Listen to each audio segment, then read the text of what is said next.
اگر تم میں اتنی ہمت نہیں ہے تو سیدھا سیدھا ہار مان لو اور قبول کر لو کہ تم صرف باتوں کی شیر ہو۔ عمل کرنے کے وقت تمہاری ہوا نکل جاتی ہے۔ نشا نے بیڈ پر اچھلتے ہوئے دلکش کے ہاتھ سے تکیا چھینتے ہوئے طنزیہ انداز میں کہا، جس پر دلکش کا چہرہ غصے سے تمتما اٹھا۔ کمرے میں اس وقت تینوں کزنز کا طوفان برپا تھا۔ رات کے 2 بج رہے تھے مگر ان کی آنکھوں میں نیند کا نام و نشان نہیں تھا۔ ماہرہ جو ہمیشہ کی طرح ڈری سہمی ایک کونے میں بیٹھی تھی، اس نے جلدی سے کہا کہ نشا آپی رہنے دینا، آپ جانتی تو ہیں ارحم بھائی کتنے سخت ہیں، اگر انہیں پتہ چل گیا تو وہ ہم تینوں کو کچا چبا جائیں گے۔ ماہرہ کی بات سن کر نشا نے زوردار کہکا لگایا اور بولی کہ ارے تم تو چپ ہی رہو ڈرپوک، یہ ٹروتھ اینڈ ڈیئر ہے، گڑیا گھر کا کھیل نہیں۔ اور دلکش بی بی اگر تمہارے بس کی بات نہیں ہے تو بولو، میں جیت گئی ہوں۔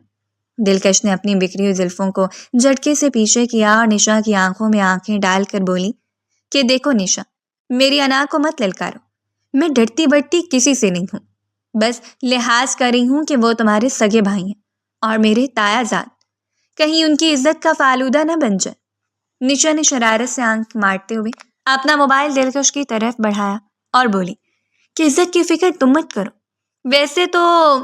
ویسے بھی تم بنانے ہی والی ہو، یہ لو نمبر، میں نے بڑی مشکل سے ابو کے پرانے ٹیبلٹ سے نکالا ہے جو اب یوز نہیں کرتے۔ اب اگر تم واقعی دلیر ہو تو ابھی کال ملاؤ اور وہ 3 الفاظ بولو جو ڈیئر میں طے ہوئے تھے۔ دلکش نے ایک نظر موبائل کو دیکھا اور پھر ماہرہ کی طرف جو نفی میں سر ہلا رہی تھی کہ مت کرو، مگر نشا کی چیلنجنگ نظروں نے دلکش کے اندر کے ضدی لڑکی کو جگا دیا تھا۔ اس نے موبائل نشا کے ہاتھ سے جھپٹا اور بولی کہ ٹھیک ہے، اگر تم یہی چاہتی ہو تو یہی صحیح، لیکن یاد رکھنا اگر طوفان آیا تو ہم سب ڈوبیں گے۔ نشا نے جوش میں آ کر کہا کہ وہ بات کی بعد میں دیکھیں گے، ابھی تم سپیکر آن کرو تاکہ ہم بھی تو سنیں کہ ہماری شیرنی کیسے دھاڑتی ہے۔ دلکش کے ہاتھ ہلکے سے کانپ رہے تھے۔ ارحم کا نام ہی پورے گھر میں دہشت کی علامت تھا۔ وہ گھر کا وہ واحد فرد تھا جس کے سامنے ان تینوں کی زبانیں گنگ ہو جاتی تھیں۔ ارحم ابرار صاحب کا انتہائی قابل فخر بیٹا ہے جو اپنے باپ کے بزنس کا دایاں بازو تھا، سنجیدہ، کم گو اور انتہائی باروب، جبکہ اس کے برعکس اس کی اپنی بہن نشا اور چچا شاکر کی بیٹیاں دلکش اور ماہرہ گھر کی رونق تھی۔ نشا نے دلکش کو کونی ماری کہ اب ملاؤ بھی، اب کیوں وقت ضائع کری ہو۔ دلکش نے لمبی سانس لی، نمبر ڈائل کیا اور سپیکر آن کر دیا۔ بیل جانے کی آواز کمرے کے سناٹے میں بم کی طرح گونج رہی تھی۔ ماہرہ نے خوف سے اپنے دونوں کانوں پر ہاتھ رکھ لیے تھے۔ نشا جوش اور سنسنی کے ملے جلے تاثرات کے ساتھ فون کو گھور رہی تھی، جبکہ دلکش دل ہی دل میں دعائیں مانگ رہی تھی کہ کاش وہ کال نہ اٹھائیں، کاش وہ گہری نیند میں ہو اور فون سائلنٹ پر ہو۔ لیکن قسمت کو شاید آج رات کوئی ہنگامہ منظور تھا۔ تیسری بیل پر کال ریسیو ہوگی۔ دوسری طرف سے ایک بھاری نیند میں ڈوبی ہوئی مگر وہی مخصوص روبدار آواز آئی، ہیلو، کون ہے؟ یہ ارحم کی آواز تھی، وہی آواز جو دن کے اجالے میں ان سب کو سیدھا کر دیتی تھی۔ دلکش کا حلق خشک ہو گیا، اس کی زبان تالوں سے چپکنے لگی۔ نشا نے اسے زور سے چٹکی کاٹی اور سرگوشی کی کہ بولو جلدی۔ دلکش نے آنکھیں بند کی، اپنے تمام تر حواس مجتمع کیے اور ایک ہی سانس میں تیزی سے بولی، ہیلو چکنے، آئی لو یو۔ اور اس کے ساتھ ہی اس نے بکلاہٹ میں کال کاٹ کر موبائل بیڈ پر دے مارا۔ کال کٹ چکی تھی۔ کمرے میں ایک سیکنڈ کے لیے مکمل خاموشی چھا گئی۔ تینوں لڑکیاں ایک دوسرے کا منہ دیکھ رہی تھیں، جیسے یقین نہ آ رہا ہو کہ یہ واقعی ہو چکا ہے۔ اور پھر نشا بیڈ پر گر کر ہنسنے لگی۔ وہ اتنا ہنسی کہ اس کی آنکھوں میں پانی آ گیا۔ ماہرہ بھی اب اپنے خوف سے باہر نکل کر مسکرا رہی تھی۔ نشا نے ہنستے ہوئے کہا کہ او مائی گاڈ دلکش، تم نے تو کمال کر دیا، ارحم بھائی کو چکنے بول دیا، قسم سے اگر میں خود نہ سنتی تو کبھی یقین نہ کرتی۔ دلکش کا چہرہ سرخ ہو رہا تھا، وہ شرمندگی اور خوف کی ملی جلی کیفیت میں تھی۔ اس نے تکیہ اٹھا کر نشا کو مارا اور بولی کہ تم نے مروایا ہے مجھے، اب اگر انہوں نے نمبر ٹریس کر لیا تو کیا ہوگا؟ نشا نے بے فکری سے کہا کہ ارے چل کرو یار، رات کے 2 بج رہے ہیں، نیند میں بندہ ہوش میں تھوڑی ہوتا ہے، انہوں نے سمجھا ہوگا کوئی خواب ہے، اور ویسے بھی تم نے آواز بدل کر بات کی تھی، کوئی نہیں پہچان سکتا۔ دلکش نے بھی خود کو تسلی دی کہ ہاں نشا ٹھیک کہہ رہی ہے، ارحم بھائی اتنے بھی فارغ نہیں کہ ایک رانگ نمبر کے پیچھے پڑ جائیں گے۔ دوسری طرف ارحم اپنے کمرے میں بستر پر اٹھ کر بیٹھ گیا تھا۔ نیند اس کی آنکھوں سے کوسوں دور جا چکی تھی۔ اس نے غصے سے موبائل کی اسکرین کو دیکھا جہاں 9 نمبر لکھا آ رہا تھا۔ اس کے ماتھے پر بل پڑ گئے۔ اس نے بالوں میں انگلیاں پھنسائیں اور بڑبڑایا کہ یہ کون بدتمیز تھا۔ آواز تو کسی لڑکی کی تھی اور لہجہ ایسا تھا جیسے کوئی بہت ہی بے باک اور شوخ لڑکی ہو۔ چکنے؟ ارحم نے دانت پیس کر اس لفظ کو دہرایا، اس کی وجاہت اور انا کو جیسے کسی نے چیلنج کیا تھا۔ وہ ارحم ابرار تھا جس کی ایک نظر سے لوگ سہم جاتے تھے، اور کوئی لڑکی اسے اتنی رات گئے فون کر کے ایسے مخاطب کر رہی تھی۔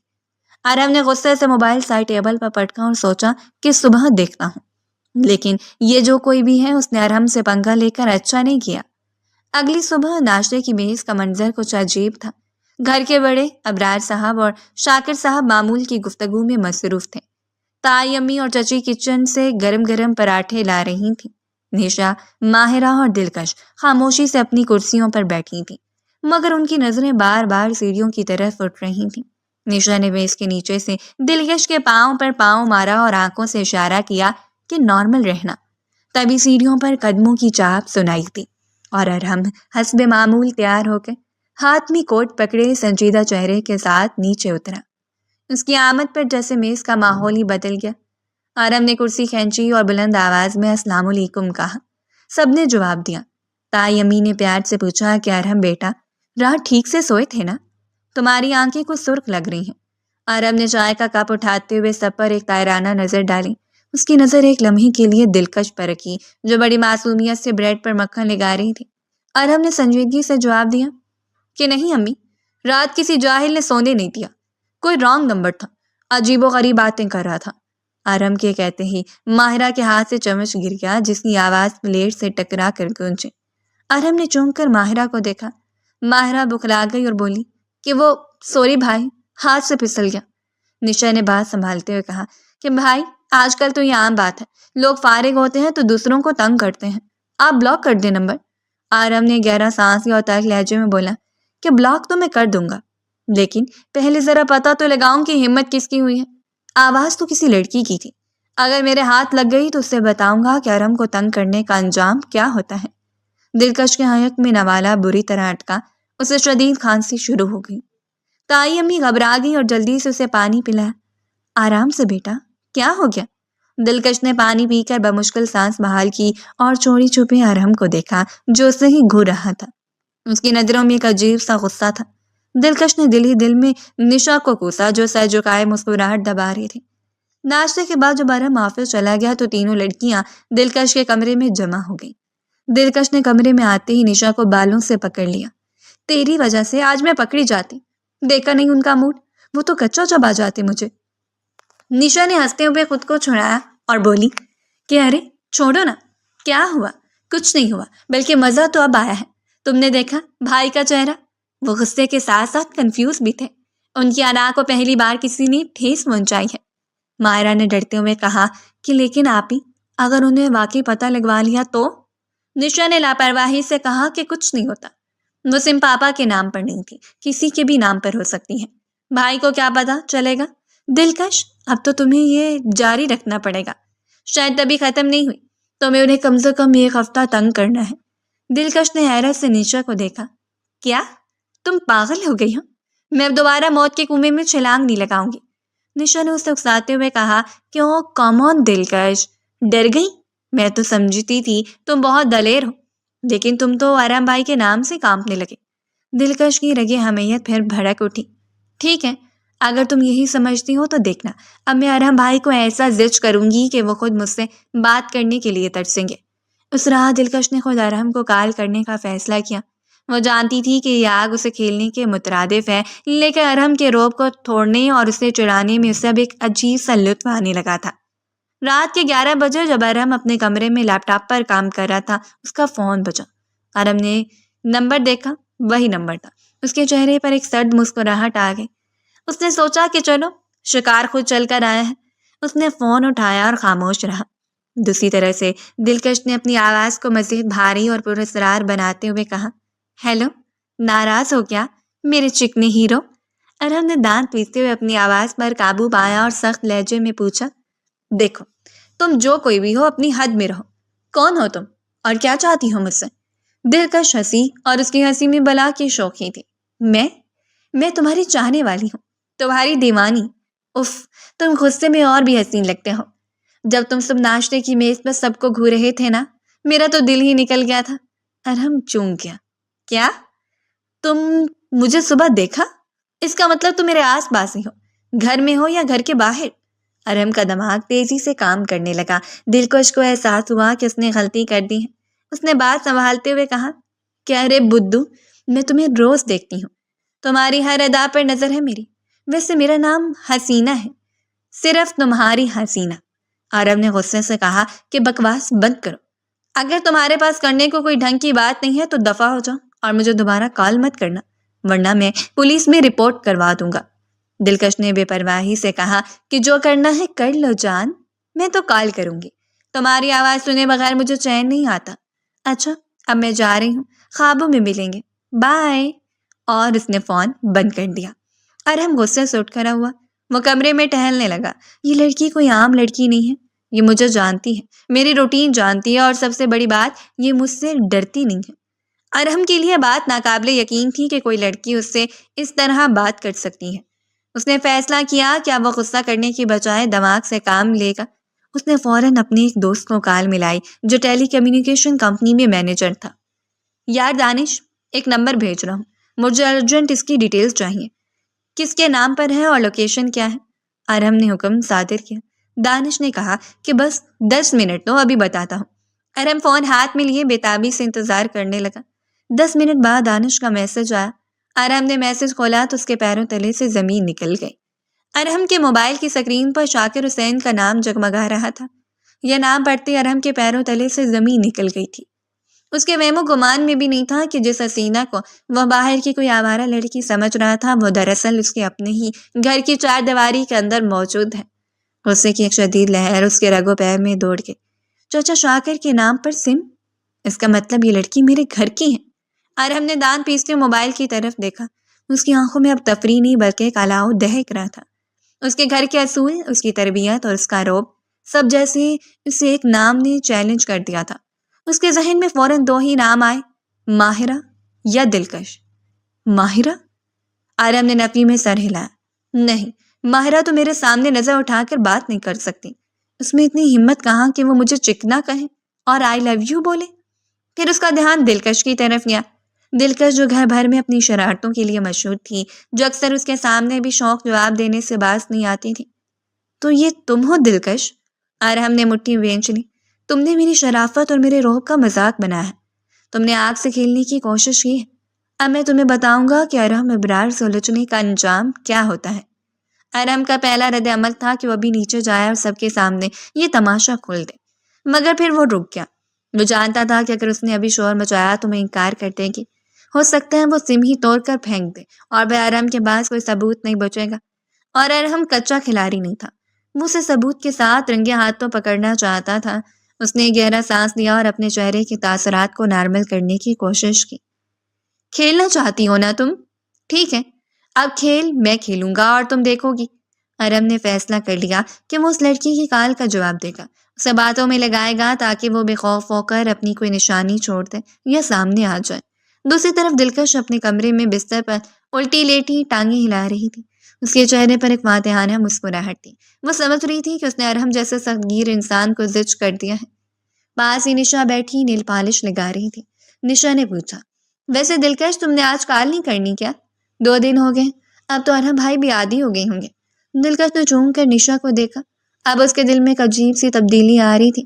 پہلے وہ یہ سب صرف نشا اور ماہرہ کے کہنے پر کر رہی تھی، مگر پچھلی 2 کالز میں ارحم کی آواز اور ان کے رد عمل نے اسے ایک اندیکھے سحر میں جکڑ لیا تھا۔ اب وہ نہیں چاہتی تھی کہ نشا یا ماہرہ اس کی اور ارحم کی باتوں میں شریک ہوں۔ وہ اس حسینہ والے کردار کو اپنی ذاتی ملکیت سمجھنے لگی تھی۔ دلکش نے کندھے چکاتے جھوٹ بولا، نہیں یار، اب مزہ نہیں آ رہا۔ وہ آگے سے کچھ بولتے ہی نہیں، بس ہوں ہاں کرتے ہیں۔ میں نے سوچا بس کر دوں، کہیں سچ میں پکڑی نہ جاؤں۔ نشا نے اسے مشکوک نظروں سے دیکھا۔ پکا؟ یا تم ڈر گئی ہو؟ دلکش نے بات ٹالتے ہوئے کہا۔ ہاں بس سمجھ لو ڈر گئی ہوں۔ دلکش نے جھوٹ اس لیے بولا تاکہ نشا اس کے سر پر سوار نہ رہے اور وہ سکون سے ارحم سے بات کر سکے۔ رات کے 11 بجے جب گھر کی بتیاں بجھ چکی تھیں، دلکش نے دھڑکتے دل کے ساتھ نمبر ملایا۔ اسے ڈر تھا کہ کہیں ارحم غصے میں فون بند نہ کر دیں، لیکن بل جانے کے فوراً بعد فون اٹھا لیا گیا۔ ہیلو، ارحم کی آواز آئی، مگر اس بار اس آواز میں وہ روایتی کڑک نہیں تھی، بلکہ ایک پراسرار سا ٹھہراؤ تھا۔ دلکش نے اپنی آواز میں شوخی پیدا کرتے ہوئے کہا، ہیلو میرے ہیرو، جاگ رہے تھے یا میری یاد جگا رہی تھی؟ ارحم جو اپنے کمرے میں اندھیرے میں بیٹھا تھا اس جملے پر تل ملا اٹھا۔ اگر یہ کوئی باہر کی لڑکی ہوتی تو شاید وہ اگنور کر دیتا، لیکن یہ سوچ کر کہ اس کی اپنی کزن ہے جو اس سے ایسی بے باک باتیں کر رہی ہے، اس کا غصہ بڑھتا جا رہا تھا، مگر اس نے اپنے لہجے پر زبردست کنٹرول رکھا۔ وہ اسے جال میں پھنسانا چاہتا تھا۔ تمہاری ہی یاد جگا رہی تھی حسینہ، ارحم نے انتہائی سپاٹ لہجے میں کہا، مگر دلکش نے اسے اس کی نرمی سمجھا۔ میں سوچ رہا تھا کہ تم کون ہو، کہاں سے ہو، جو مجھ جیسے انسان سے بھی نہیں ڈرتی۔ دلکش خوشی سے بھولی نہ سمائی۔ ارحم بھائی اسے ایسے بات کر رہے ہیں، اس نے لاڈ سے کہا۔ ڈر کیسا؟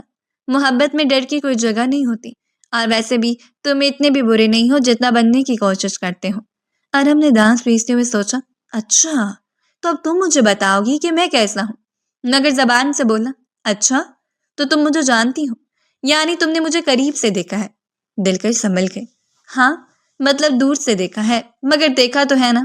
یہ سلسلہ اگلے چند روز تک چلتا رہا۔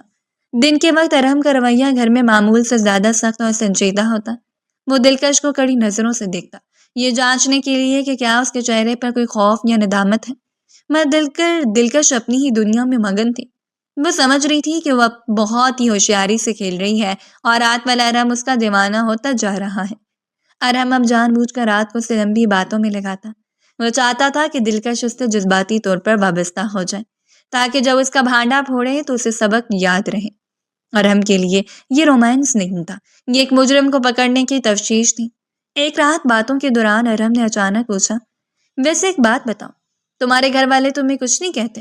اتنی رات گئے جاگتی ہو، کسی سے باتیں کرتی ہو، انہیں پتہ نہیں چلتا؟ دلکش کے دل کو کچھ ہوا۔ اسے اپنے تایا ابو اور پاپا کا خیال آیا جو ارحم کی بہت عزت کرتے تھے۔ ایک پل کے لیے اس کا ضمیر جاگا۔ گھر والے؟ وہ سو رہے ہوتے ہیں اور انہیں مجھ پر بھروسہ ہے۔ ارحم نے طنزیہ مسکراہٹ کے ساتھ سوچا، بھروسہ جو تم توڑ رہی ہو؟ اس نے کہا، بھروسہ بہت نازک چیز ہوتی ہے حسینہ، ٹوٹ جائے تو جڑتا نہیں۔ تم ڈرتی نہیں کہ اگر میں نے تمہارا نمبر ٹریس کروا لیا تو کیا ہوگا؟ دلکش ہنس پڑی، ایک لاپرواہ ہنسی۔ ارے تم ایسا نہیں کرو گے، مجھے پتا ہے تم مجھ سے اٹیچ ہو گئے ہے نا؟ ارحم کو اس کی خوش فہمی پر غصہ آیا۔ اٹیچمنٹ؟ ہاں، بہت جلد پتہ چل جائے گا کیسے۔ دلکش کی حالت یہ تھی کہ وہ یونیورسٹی میں بھی گمسم رہنے لگی تھی۔ نشا نے کئی بار نوٹ کیا کہ دلکش کلاس میں بھی چھپ کر موبائل دیکھتی ہے اور مسکراتی ہے۔ ایک دن نشا نے اسے ٹوک ہی دیا، دلکش تم مجھ سے کچھ چھپا رہی ہو۔ تم کہتی ہو کہ تم نے ارحم بھائی کو کال کرنا چھوڑ دی ہے، لیکن پرسوں رات میں نے تمہارے کمرے سے تمہاری آواز سنی تھی، تم فون پر بات کر رہی تھی۔ کون تھا وہ؟ نشا نے سختی سے پوچھا۔ دلکش کا رنگ اڑ گیا۔ اس نے جلدی سے بات بنائی، وہ تو میری دوست سارا تھی، اس کا بریک اپ ہو گیا نا تو وہ رو رہی تھی، میں اسے دلاسا دے رہی تھی۔ نشا مطمئن نہیں ہوئی۔ دیکھو دلکش، اگر تم اب بھی ارحم بھائی کو کال کر رہی ہو تو باز آ جاؤ۔ میں نے کل بھائی کو پاپا سے بات کرتے ہوئے سنا تھا، وہ کہہ رہے تھے کہ کوئی ان کا ڈیٹا ہیک کرنے کی کوشش کر رہے ہیں یا کچھ ایسا، وہ سائبر کرائم والوں کو انوالو کرنے والے ہیں۔ نشا نے یہ بات صرف دلکش کو ڈرانے کے لیے کہی تھی، مگر دلکش واقعی ڈر گئی۔ Cyber crime? اس کے ماتھے پر پسینہ آ گیا، مگر اس ڈر پر اس کی وہ جذباتیت غالب آ گئی جو ارحم کے لیے اس کے دل میں پیدا ہو چکی تھی۔ اس نے سوچا، ارحم ایسا نہیں کریں گے، وہ تم سے اتنے پیار سے بات کرتے ہیں، میں آج رات ان سے پوچھوں گی۔ اس رات کال ملاتے ہوئے دلکش کے ہاتھ کانپ رہے تھے۔ ارحم نے فون اٹھایا تو وہ خاموش ہو گیا۔ کیا ہوا؟ آج میری بلبل خاموش کیوں ہے؟ ارحم نے طنز اور نرمی کے ملے جلے لہجے میں پوچھا۔ ارحم؟ دلکش کے منہ سے بے اختیار اس کا اصلی نام نکل گیا۔ وہ فوراً رکی۔ میرا مطلب ہے ہیرو، تم پولیس کو تو نہیں بتاؤ گے نا؟ ارحم چوکنا ہو گیا۔ پولیس؟ تمہیں پولیس سے کیوں ڈر لگ رہا ہے؟ کیا تم نے کوئی چوری کی ہے؟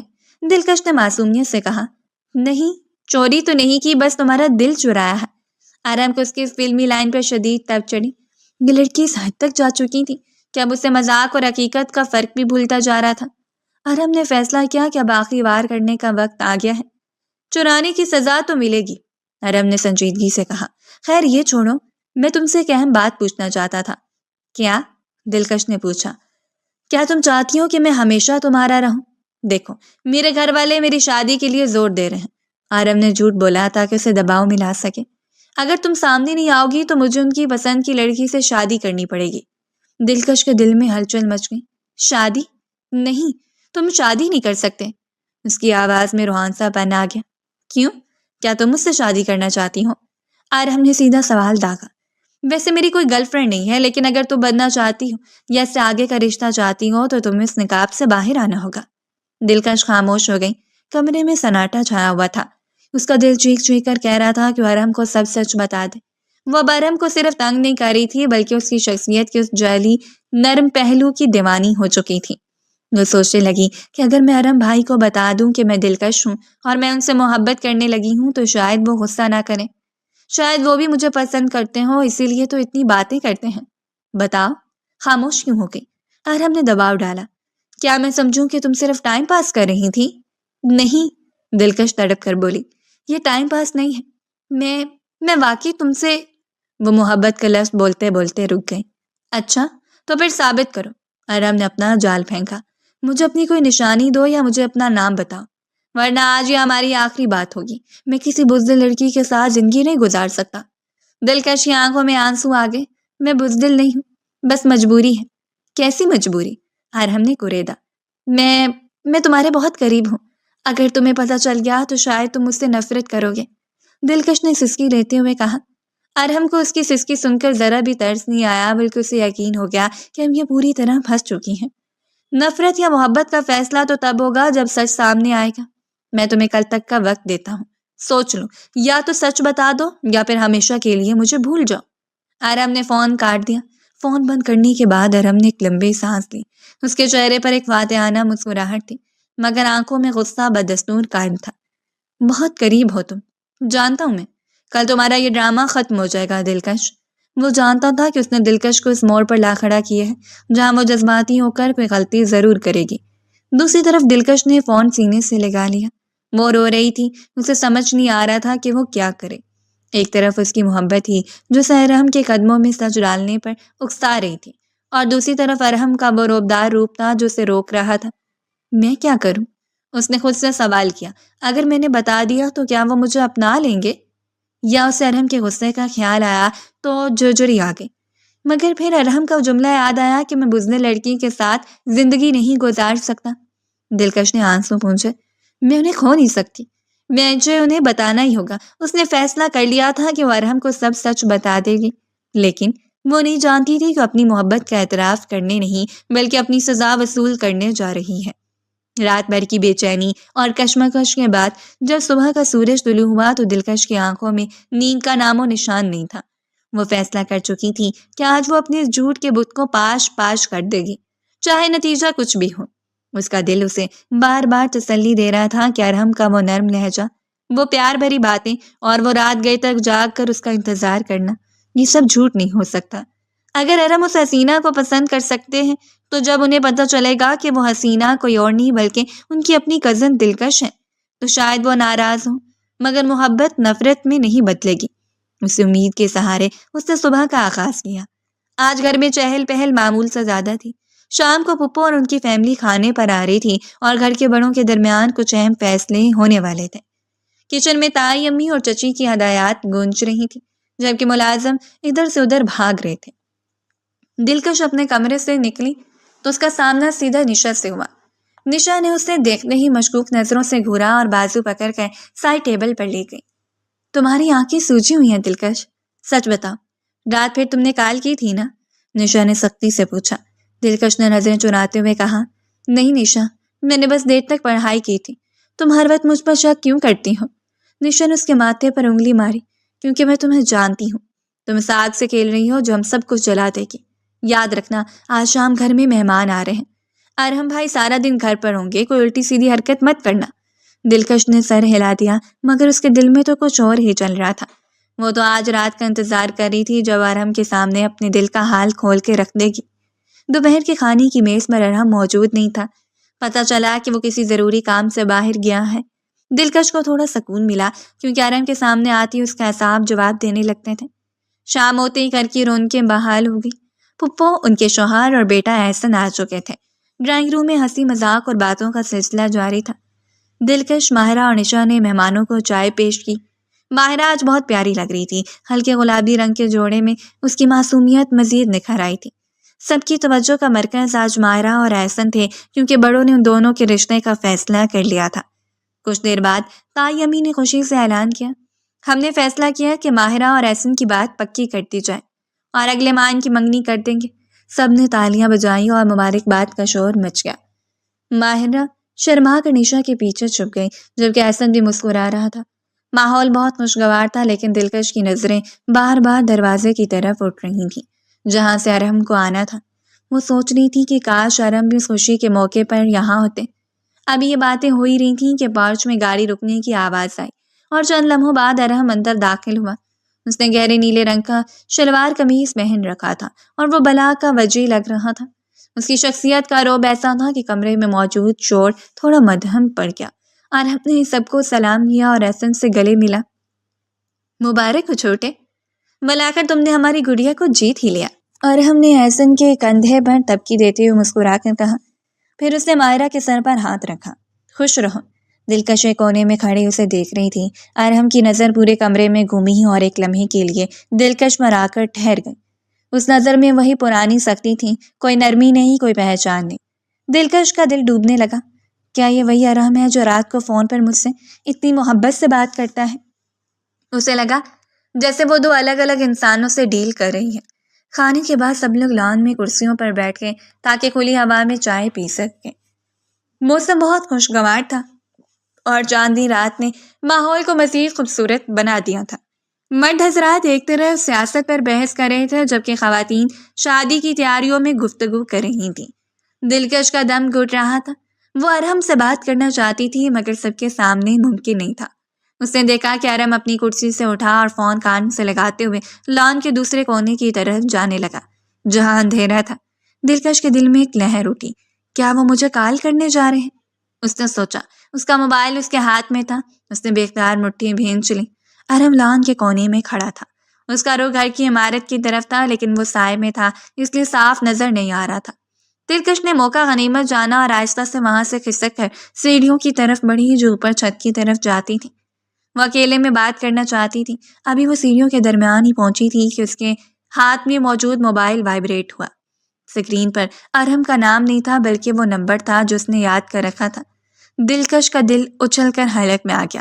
اس نے جلدی سے کال ریسیو کی اور فون کان سے لگایا۔ وہ سیڑھیاں چڑھتی اوپر جا رہی تھی۔ اس کا رخ لان کی طرف نہیں تھا۔ ہیلو؟ دلکش کی آواز میں تھرتھراہٹ تھی۔ دوسری طرف سے ارحم کی آواز آئی، مگر اس بار لہجہ وہ نہیں تھا جو پچھلی راتوں کو ہوتا تھا۔ لہجہ سرد، سپاٹ اور انتہائی پراسرار تھا۔ کیسی ہو میری حسینہ؟ ارحم نے پوچھا۔ کہاں ہو تم؟ میں تمہیں بہت مس کر رہا ہوں۔ دلکش سیڑھیوں پر رک گئی۔ اس کی سانسیں تیز ہو گئی۔ میں بھی تمہیں مس کر رہی ہوں ہیرو۔ تم کہاں ہو؟ ارحم نے ایک طنزیہ ہنسی ہنسی۔ میں تو تمہارے بہت قریب ہوں، اتنا قریب کہ تم سوچ بھی نہیں سکتی۔ ذرا پیچھے مڑ کر تو دیکھو۔ دلکش کا دل ایک لمحے کے لیے رک گیا۔ پیچھے؟ اس کے دماغ میں خطرے کی گھنٹیاں بجنے لگیں۔ وہ سیڑھیوں پر کھڑی تھی جو باہر لان کی طرف کھلتی تھی۔ اس نے کانپتے ہوئے آہستہ آہستہ گردن موڑی اور نیچے لان کی طرف دیکھا۔ نیچے لان کے عین وسط میں جہاں روشنی کے کھالا بن رہا تھا، ارحم کھڑا تھا۔ اس کا فون اس کے کان سے لگا ہوا تھا اور اس کا چہرہ اوپر کی طرف اٹھا ہوا تھا، سیدھا دلکش کی طرف۔ ان دونوں کی نظریں ملیں، وقت جیسے تھم گیا۔ دلکش کے ہاتھ پاؤں سن ہو گئے۔ موبائل اس کے ہاتھ سے پھسلتے پھسلتے بچا۔ ارحم کی آنکھوں میں جو تاثر تھا وہ محبت کا نہیں، وہ شکار کو دبوچ لینے والے شکاری کا تھا۔ اس کے چہرے پر ایک فاتحانہ اور انتہائی کرخت مسکراہٹ تھی جسے دیکھ کر دلکش کی روح تک کانپ گئی۔ پکڑی گئی حسینہ؟ ارحم کی آواز فون کے ذریعے اس کے کان میں گونجی، حالانکہ اسے نیچے کھڑا بھی دیکھ رہی تھی۔ تو یہ تم تھی، میرے گھر کی عزت، میری اپنی کزن دلکش؟ ارحم کا لہجہ اتنا خوفناک تھا کہ دلکش کی چیخ نکلتے نکلتے رہ گئی۔ اس نے فوراً کال کاٹی اور دیوانہ وار اوپر اپنے کمرے کی طرف بھاگی۔ وہ ہانپتی ہوئی کمرے میں داخل ہوئی اور دروازہ لاک کر کے بیڈ پر گر گئی۔ اس کا پورا وجود لرز رہا تھا۔ اللہ، یہ میں نے کیا کر دیا؟ انہوں نے مجھے دیکھ لیا، انہوں نے مجھے پہچان لیا۔ دلکش کا دماغ معاف ہو چکا تھا۔ ارحم کی وہ نظر، وہ سرد لہجہ اسے بتا رہا تھا کہ اس کا کھیل ختم ہو چکا ہے۔ اور اب انجام کا وقت شروع ہو گیا ہے۔ نیچے لان میں ارم نے فون اپنی جیب میں ڈالا۔ اس کا شک یقین میں بدل چکا تھا۔ اس نے گہری سانس لی اور اپنی پیشانی رگڑی۔ بہت شوق ہے نا تمہیں ڈرامے کرنے کا دلکش؟ اب دیکھنا میں تمہارے ساتھ کیا کرتا ہوں۔ تم نے میری شرافت کا ناجائز فائدہ اٹھایا ہے، اب تمہیں اس کی قیمت چکانی پڑے گی۔ رات دلکش پر قیامت بن کر گزری۔ ہر آہٹ پر اسے لگتا کہ ارم دروازہ توڑ کر اندر آئے گا اور اس سے سب کے سامنے رسوا کر دے گا، مگر ایسا کچھ نہیں ہوا۔ نیچے خاموشی چھا گئی تھی، شاید مہمان جا چکے تھے۔ دلکش ساری رات جاگتی رہی، روتی رہی اور دعائیں کرتی رہی کہ کاش یہ سب ایک برا خواب ہو، لیکن سورج کی پہلی کرن نے اسے بتا دیا کہ یہ حقیقت ہے۔ صبح اسے ڈر تھا کہ وہ ناشتے پر کیسے جائے گی، لیکن اسے معلوم تھا کہ اگر وہ نہ گئی تو سب شک کریں گے۔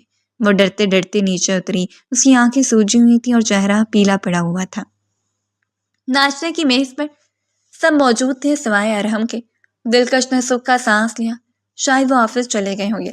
اس نے خاموشی سے چائے کا کپ اٹھایا ہی تھا کہ ارحم کمرے میں داخل ہوا۔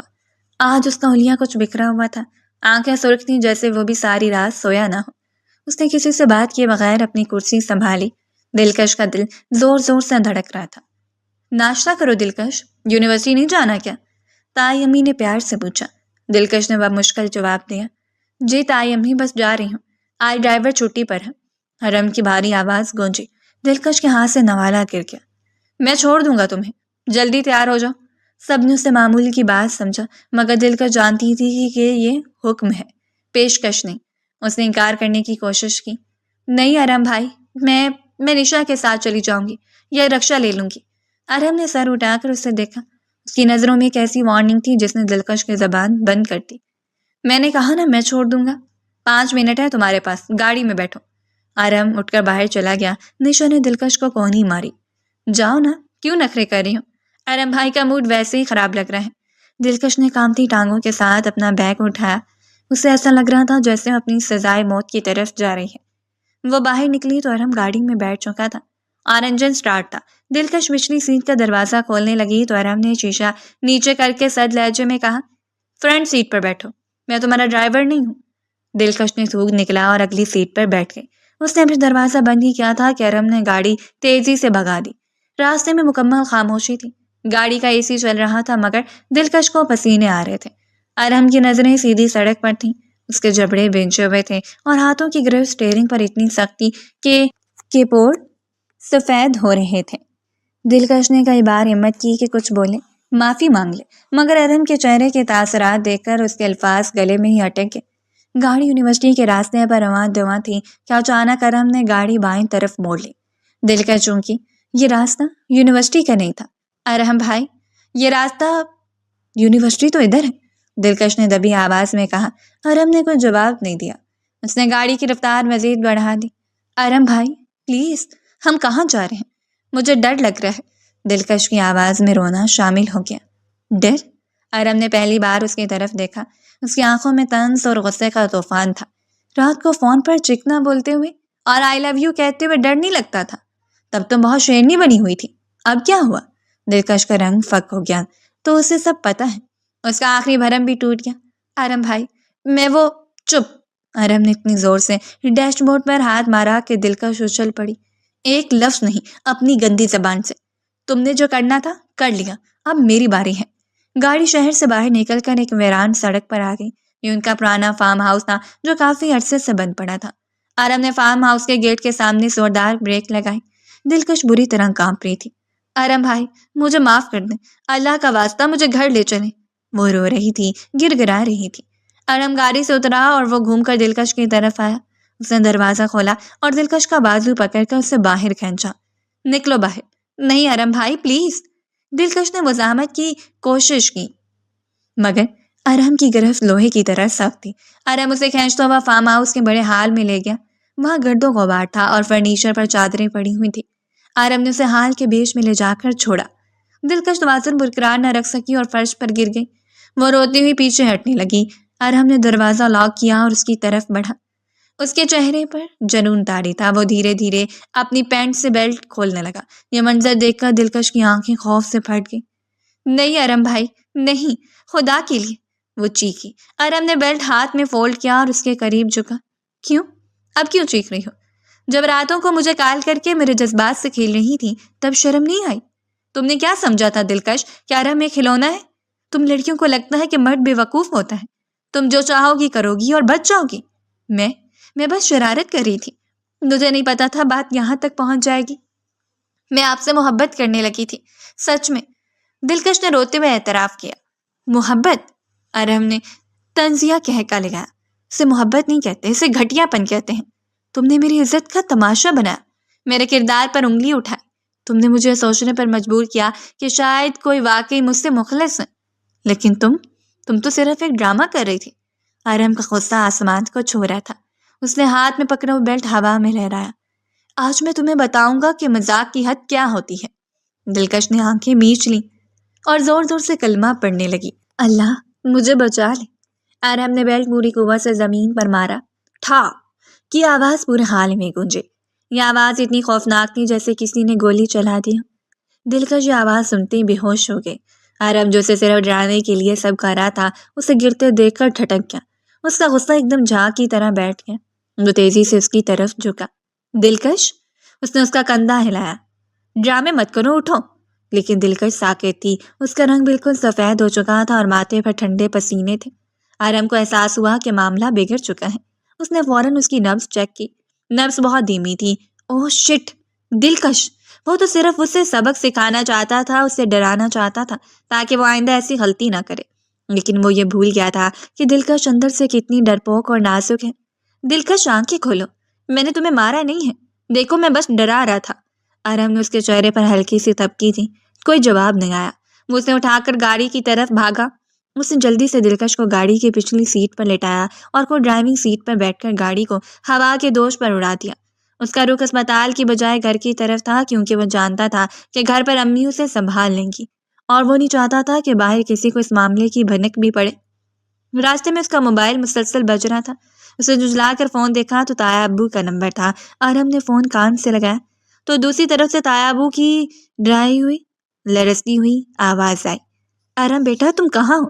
جلدی گھر پہنچو، قیامت ٹوٹ پڑی ہم پر۔ شاکر اور اس کی بیگم کا ایکسیڈنٹ ہو گیا اور اب وہ اس دنیا میں نہیں رہے۔ ارحم کے پیروں تلے سے بریک پیڈلز جیسے پھسل ہی گیا۔ گاڑی ایک جھٹکے سے لہرائی مگر اس نے فوراً قابو پا لیا۔ اس کے کانوں میں سائیں سائیں ہونے لگی۔ ایک طرف پیچھے سیٹ پر بے ہوش پڑی دلکش جسے وہ سزا دینے لے گیا تھا، اور دوسری طرف یہ دل سوز خبر کہ اس کے سر سے ماں باپ کا سایہ اٹھ چکا ہے۔ ارحم کو اپنے وجود سے گھن آنے لگی کہ جس وقت وہ لڑکی یتیم ہو رہی تھی ٹھیک اسی وقت میں اس سے بیلٹ سے ڈرا رہا تھا۔ اس احساس جرم نے اسے اندر سے توڑ کر رکھ دیا۔ اس نے گاڑی کی رفتار مزید بڑھا دی اور چند ہی منٹوں میں گاڑی گھر کے پورچ میں لا کھڑی کی۔ گھر میں کوہرام مچا ہوا تھا، رشتہ دار جمع ہو رہے تھے اور رونے دھونے کی آوازیں باہر تک آ رہی تھیں۔ ارحم گاڑی سے اترا اور جلدی سے پچھلی سیٹ سے دلکش کو اپنی باہوں میں اٹھایا۔ وہ ابھی بے ہوش تھی۔ جب اسے اٹھا کر اندر داخل ہوا تو سب کی نظریں اس پر جم گئی۔ نشا اور مائرہ روتی اس کی طرف لپکی۔ تائی امی نے اپنا سینہ پیٹ لیا کہ ہائے میری بچی کو کیا ہوا، اسے تو خبر بھی نہیں کہ اس کی دنیا اجڑ گئی۔ ارحم نے کسی کے کوئی جواب نہیں دیا اور سیدھا دلکش کو لے کر اس کے کمرے میں گیا اور اسے بیڈ پر لٹا دیا۔ امی سے کہا کہ امی اسے ہوش میں لائیں، اسے شدید شوق لگا ہے، میں ابھی ابو کے پاس جا رہا ہوں۔ ارحم وہاں سے نکل آیا کیونکہ اس میں ہمت نہیں تھی کہ وہ دلکش کا سامنا کر سکے۔ جب اسے ہوش آئے کچھ دیر بعد گھر میں میتیں آ گئیں، پورا گھر سوگ میں ڈوبا ہوا تھا، ہر آنکھ اشکبار تھی۔ اسی دوران دلکش کے کمرے سے ایک دلخراش چیخ ابھری۔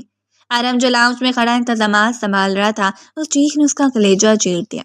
دلکش کو ہوش آ گیا تھا اور اسے حقیقت کا علم ہو چکا تھا۔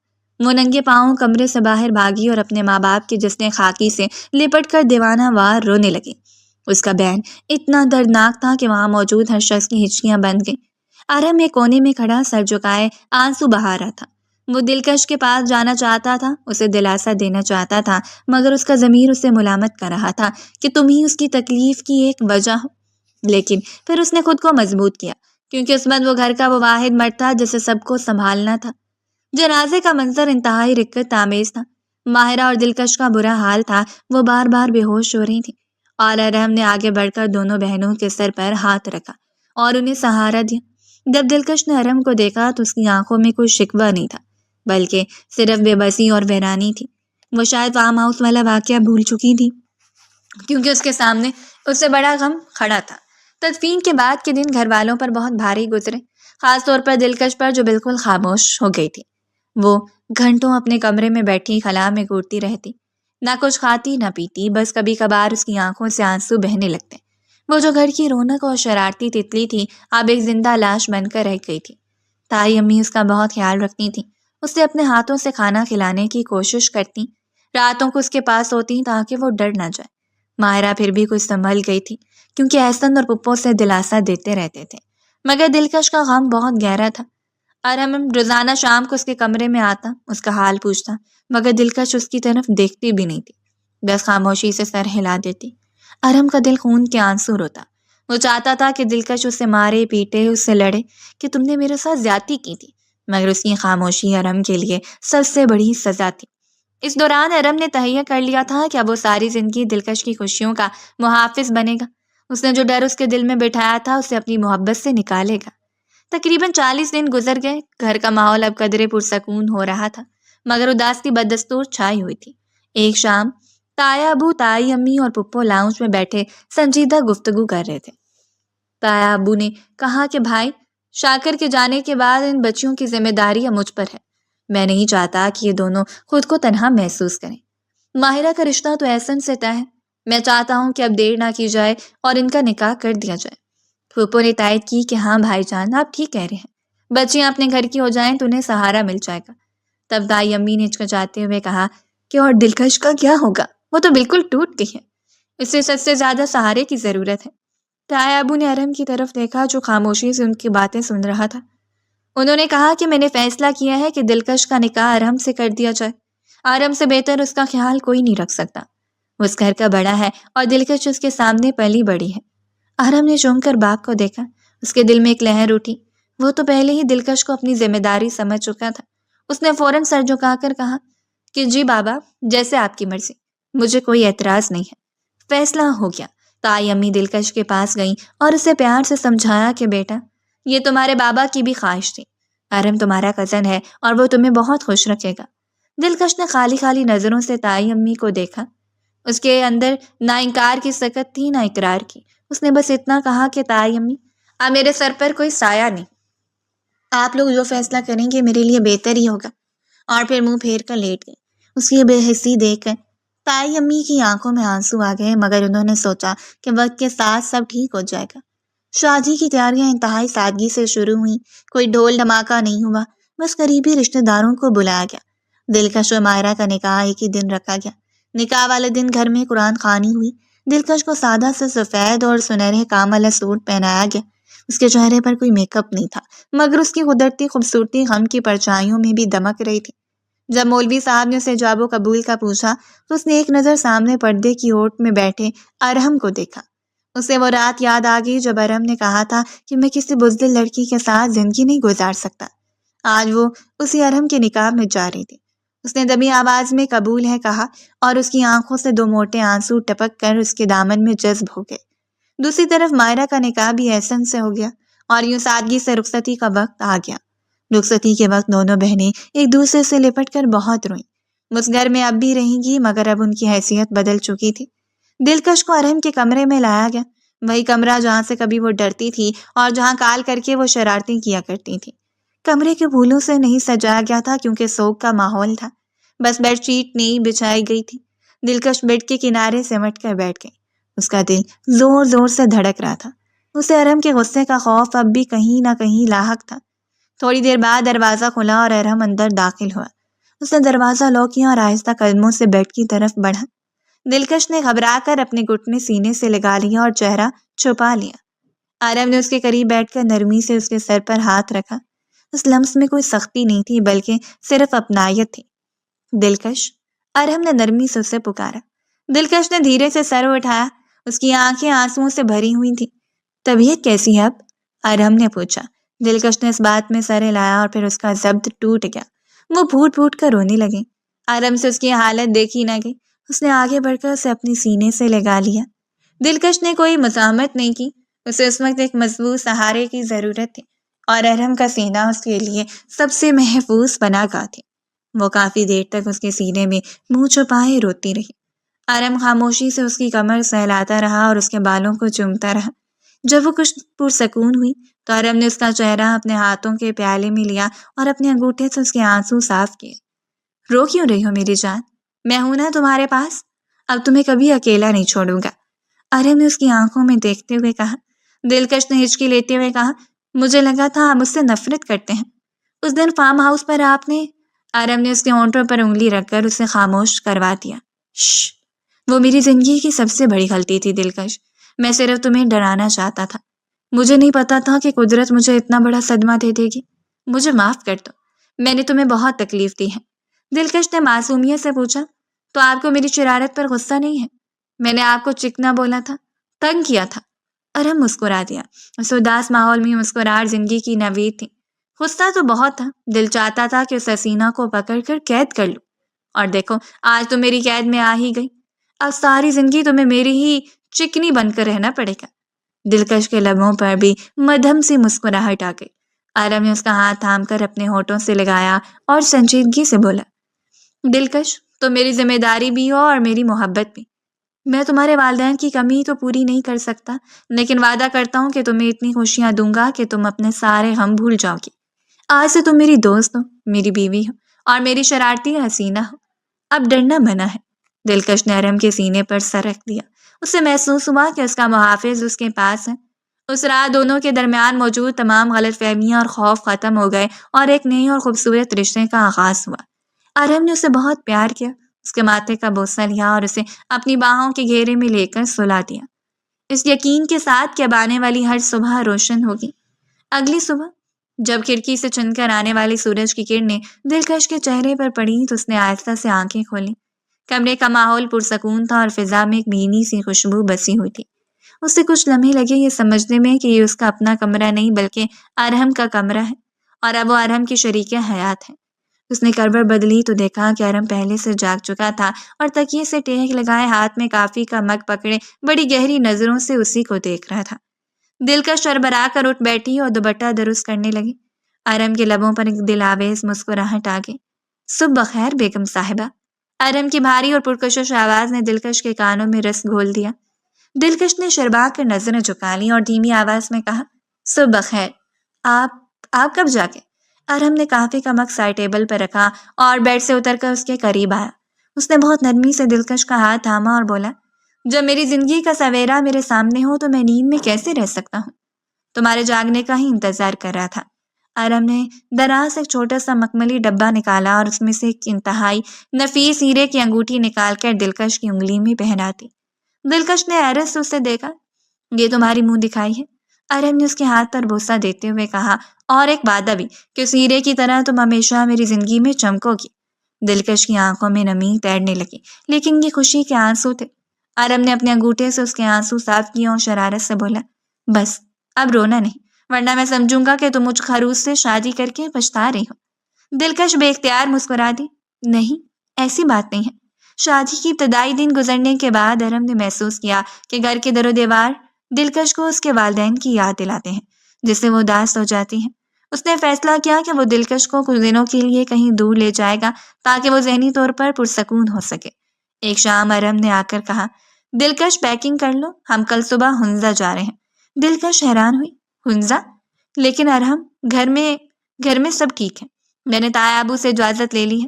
ارم نے اس کی بات کاٹتے ہوئے حق جتانے والے انداز میں کہا، مجھے میری پرانی دلکش واپس چاہیے اور وہ مجھے ان پہاڑوں پر ہی ملے گی۔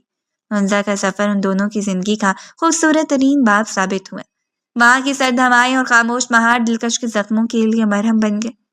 ایک رات ہوٹل کے بالکنی میں وہ دونوں کھڑے تھے، سامنے برف پوش پہاڑ چاندنی میں نہائے ہوئے تھے۔ سردی کی شدت سے دلکش نے اپنے بازوؤں کو رگڑا تو ارم نے خاموشی سے اپنی شال اتار کر اس کے گرد لپیٹ دی اور اسے اپنے بازوؤں کے حصار میں لے لیا۔ سردی لگ رہی ہے؟ ارم نے اس کے کان کے پاس سرگوشی کی۔ دلکش نے نفی میں سر ہلایا اور اس کے سینے سے ٹیک لگا لی۔ نہیں، اب نہیں لگ رہی، آپ کی موجودگی میں مجھے کسی چیز سے ڈر نہیں لگتا ارم۔ ارم نے اس کے بالوں میں انگلیاں پھیرتے ہوئے کہا، جانتی ہو دلکش، جب تم نے پہلی بار مجھے چکنا کہا تھا تو مجھے کتنا غصہ آیا تھا؟ دلکش کھلکھلا کر ہنس پڑی۔ یہ ہنسی کافی عرصے بعد اس کے لبوں پر آئی تھی۔ ہاں، آپ کا چہرہ دیکھنے والا تھا، ایسا لگ رہا تھا جیسے ابھی کچا چبا جائیں گے۔ ارم بھی ہنس دیا اور اسے اپنی طرف گھما کر اس کی آنکھوں میں جھانکا۔ اور اب کیا لگتا ہے؟ دلکش نے شرارت سے آنکھ ماری جو اس کے پرانے روپ کی جھلک تھی۔ اب بھی آپ چکنے ہی ہیں، بس فرق یہ ہے کہ اب یہ چکنا صرف میرا ہے۔ ارم نے اسے اور قریب کر لیا، ان کے درمیان فاصلہ مٹ چکا تھا۔ صرف تمہارا، ہمیشہ کے لیے۔ اور اس سرد رات میں ان کی محبت نے ایک نیا عہد باندھا۔ واپسی کے بعد زندگی معمول پر آ گئی، لیکن اب اس میں محبت کے رنگ بھر چکے تھے۔ ارم نے اپنا وعدہ پورا کیا اور دلکش کو دوبارہ یونیورسٹی جوائن کروائی۔ وہ روز اسے خود چھوڑنے جاتا اور لینے آتا۔ ایک دن بارش ہو رہی تھی، ارم اسے لینے یونیورسٹی پہنچا۔ دلکش گیٹ سے باہر نکلی تو بارش میں تھوڑی بھیگ چکی تھی۔ وہ بھاگ کر گاڑی میں بیٹھی۔ ارم نے اسے ترچھی نظروں سے دیکھا۔ میں نے کہا تھا نا چھتری لے کر جانا، اب دیکھو بھیگ گئی ہو، ارم نے ڈانٹنے کے انداز میں کہا، مگر اس نے فوراً ٹیشو باکس اس کی طرف بڑھایا۔ سوری نا، بارش اچانک تیز ہو گئی تھی، دلکش کی معصومیت سے کہا اور پھر شرارت سے بولی، ویسے موسم کتنا رومانٹک ہے نا، کیا ہم آئس کریم کھانے چلیں؟ ارم نے اسے گھورا۔ بارش میں آئس کریم؟ بیمار ہو جاؤ گی، پلیز ارم پلیز، دلکش نے بچوں کی طرح ضد کی۔ ارم اس کی ضد کے آگے ہمیشہ ہار جاتا تھا۔ ٹھیک ہے، لیکن اگر زکام ہوا تو ڈاکٹر کے پاس تم خود جاؤ گے۔ وہ دونوں لانگ ڈرائیو پر نکل گئے۔ گاڑی میں ہلکا ہلکا میوزک چل رہا تھا، باہر موسلا دار بارش تھی اور اندر محبت کی گرم جوشی۔ انہوں نے سڑک کنارے گاڑی روک کر آئس کریم کھائی، ایک دوسرے کے ساتھ ہنسی مذاق کیا اور اس بارش کو اپنی یادگار بنا لیا۔ ارہم اکثر اس کی چھوٹی چھوٹی خواہشات پوری کرتا، کبھی رات کو اسے سرپرائز ڈنر پر لے جاتا تو کبھی اس کے لیے گجرے لے آتا۔ دلکش کی زندگی میں خوشیاں لوٹ آئی تھیں اور ان خوشیوں کا محور صرف ارہم تھا۔ پھر وہ دن بھی آیا جب خوشیوں نے ان کے گھر کے دروازے پر دستک دی۔ دلکش کی طبیعت کچھ دنوں سے خراب تھی، چکر آ رہے تھے۔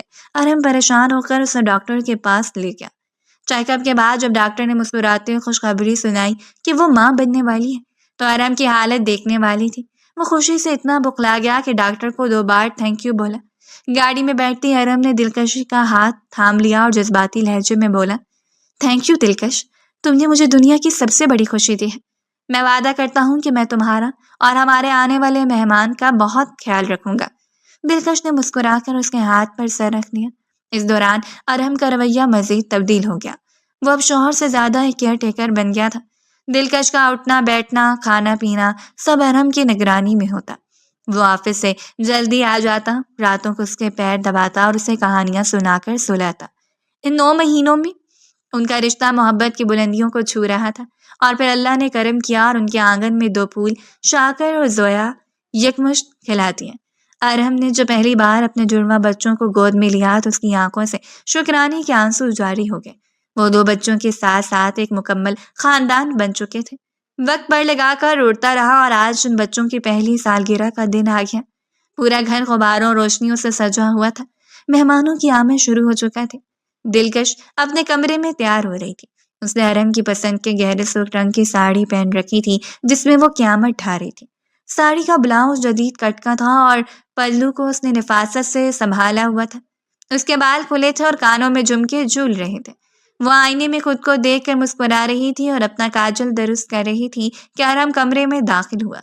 وہ بلیک 3 پیس سوٹ میں ملبوس تھا، بالوں کو جل لگا کر سیٹ کیا ہوا تھا اور ہمیشہ کی طرح انتہائی ہینڈسم لگ رہا تھا۔ وہ دروازہ بند کر کے دلکش کی طرف بڑھا اور اسے دیکھ کر وہیں رک گیا۔ اف خدا، آج تو لگتا ہے میری خیر نہیں۔ ارہم نے آہستہ سے سیٹی بجائی اور اس کے قریب آیا، اتنا قریب کہ دلکش کو اس کی سانسیں محسوس ہونے لگی۔ ارادہ کیا ہے بیگم؟ آج پر کسی کو ہارٹ اٹیک دینے کا پروگرام ہے؟ دلکش نے شرما کر نظریں جھکائیں اور بولی، بس آپ کے لیے تیار ہوئی ہوں، کسی اور کے لیے نہیں۔ کیسی لگ رہی ہوں؟ ارہم نے اسے کمر سے پکڑ کر اپنی طرف کھینچا اور سرگوشی کی، بالکل ویسے ہی جیسے اس رات فون پر لگ رہی تھی، میری وہی پرانی حسینہ، بلکہ اس سے بھی زیادہ دلکش۔ تمہاری یہ ساڑی اور یہ کھلا ہوا رنگ، میرا دل کر رہا ہے سالگرہ کینسل کر دوں اور ہم کہیں بھاگ جائیں۔ دلکش ہنس پڑی اور اس کے سینے پر ہاتھ رکھ کر اسے پیچھے کیا۔ ابھی تک نہیں بھولے وہ رات؟ اور بھاگنے کی باتیں مت کریں، نیچے سب انتظار کر رہے ہیں۔ کبھی نہیں بھول سکتا، وہی رات تو تھی جس نے مجھے تم تک پہنچایا۔ ارہم نے محبت سے اس کی پیشانی چومی اور اس کا ہاتھ اپنے ہاتھ میں لے لیا۔ تبھی دروازہ زور سے کھلا اور 2 ننھے منھے طوفان اندر داخل ہوئے۔ زویا اور شاکر جو ابھی چلنا سیکھ رہے تھے لڑکھڑاتے ہوئے بھاگے اور ارہم کی ٹانگوں سے لپٹ گئے۔ بابا، کیک؟ شاکر نے توتلی زبان میں کہا۔ آرام نے جھک کر دونوں کو اٹھا لیا، ایک بازو پر شاکر اور دوسرے پر زویا۔ چلو میرے شیروں، کیک کاٹتے ہیں، ورنہ تمہاری ماما تو مجھے یہیں باتوں میں لگا کر رکھیں گی اور اپنی خوبصورتی سے جلاتی رہیں گی۔ دلکش نے بناوٹی غصے سے ارحم کو گھورا۔ اچھا جی، اب بچے پیارے ہو گئے اور میں پرانی ہو گئی؟ ارحم نے شرارت سے آنکھ ماری۔ پرانی چیزوں کی قیمت زیادہ ہوتی ہے جان، اور تم تو میرا انمول احساسہ ہو۔ چلو اب۔ نیچے ہال میں سب تالیاں بجا رہے تھے۔ ارحم اور دلکش بچوں کے ساتھ کیک کے پاس کھڑے ہوئے، ماہرہ اور احسن بھی اپنے بیٹوں کے ساتھ موجود تھے۔ نشا کا کیمرہ لے کر ویڈیو بنا رہی تھی۔ چلو بھائی، happy birthday to you, سب نے مل کر گایا۔ ارحم اور دلکش نے مل کر بچوں کا ہاتھ پکڑا اور کیک کاٹا۔ کیک کٹتے ہی شاکر نے اپنی چھوٹی سی مٹھی میں کریم بھری اور سیدھا ارحم کے منہ پر مل دی۔ سب ہنسنے لگے۔ ارحم کا سنجیدہ چہرہ کریم سے بھر گیا تھا۔ دلکش ہنس ہنس کر دوری ہو رہی تھی۔ جیسا باپ ویسا بیٹا، بدلہ لے لیا اس نے میری طرف سے۔ ارحم نے ٹشو سے چہرہ صاف کیا اور مسکراتے ہوئے دلکش کی طرف دیکھا، جو اپنی ساڑی کا پلو سنبھالتی بچوں کو پیار کر رہی تھی۔ اس کے چہرے پر ممتا کا نور اور آنکھوں میں زندگی کی چمک تھی۔ ارحم کو لگا کہ اس نے اپنا مقصد پا لیا ہے۔ تھینک یو دلکش، ارحم نے اس کے کان میں سرگوشی کی۔ کس لیے؟ دلکش نے حیرت سے پوچھا۔ میری زندگی میں یہ رنگ بھرنے کے لیے، مجھے ارحم سے چکنا اور پھر ایک باپ بنانے کے لیے۔ آئی لو یو میری دلکش۔ دلکش کا چہرہ گلاب کی طرح کھل اٹھا۔ اس نے محبت بھری نظروں سے اپنے شوہر کو دیکھا اور دھیرے سے بولی، آئی لو یو ٹو میرے ہیرو۔ اور پھر فلیش کی چمک کے ساتھ کیمرے نے خوبصورت لمحہ ہمیشہ کے لیے محفوظ کر لیا۔ یہ کہانی جو ایک شرارت اور جھوٹے نام سے شروع ہوئی تھی، اب ایک مکمل اور خوشگوار زندگی کے سچ میں ڈھل چکی تھی، جہاں صرف محبت، عزت اور ایک دوسرے کا ساتھ تھا۔